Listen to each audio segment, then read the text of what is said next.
Samantala, arestado ang dalawang lalaki nagbebenta umano ng droga sa Taguig. Nasabat sa kanilang shabu na nagkakahalaga ng mahigit 700,000 pesos. Balita hatid ni EJ Gomez.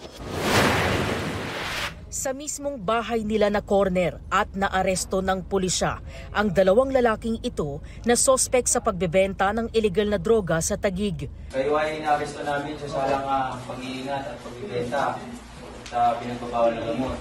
Nagpanggap na buyer ang police asset sa ikinasang buy-bust operation sa New Lower Bicutan alas 2 ng madaling araw kahapon. Hindi na nakapalag ng arestuhin ang high-value target na si alias John, 26 anyos, kasama ang 38 anyos na tauhan niyang si alias Rodolfo. Kayo ay may karapatang manahimik o magpasawalang ibo. Nakuha sa kanila ang 105 grams ng shabu na nagkakahalaga ng 714,000 pesos. Bali si alias John yung ating subject, siya yung itinuturo ng mga dating huli nito mga nakaraang linggo.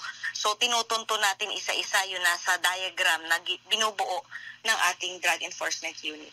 Nagkataon naman na nandun yung kanyang pinakatauhan na si Rodolfo, isang construction worker. Sa Maharlika at Lower Bicutan daw ang operasyon ng dalawang sospek.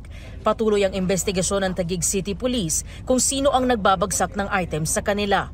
Ayon sa pulisya, nakulong nito lang Hunyo ang target na si John dahil din sa droga. Nakapagpiyansa siya kaya nakalaya. Sinubukan ng GMA Integrated News na kunan ng pahayag ang mga sospek pero tumanggi sila.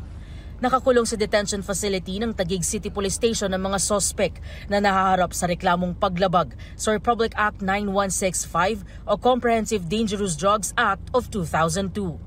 EJ Gomez, nagbabalita para sa GMA Integrated News. Kapuso, alamin ang maiinit na balita. Bisitahin at mag-subscribe sa GMA Integrated News sa YouTube. Sa mga kapuso abroad, samahan niyo kami sa GMA Pinoy TV at sa www.gmanews.tv.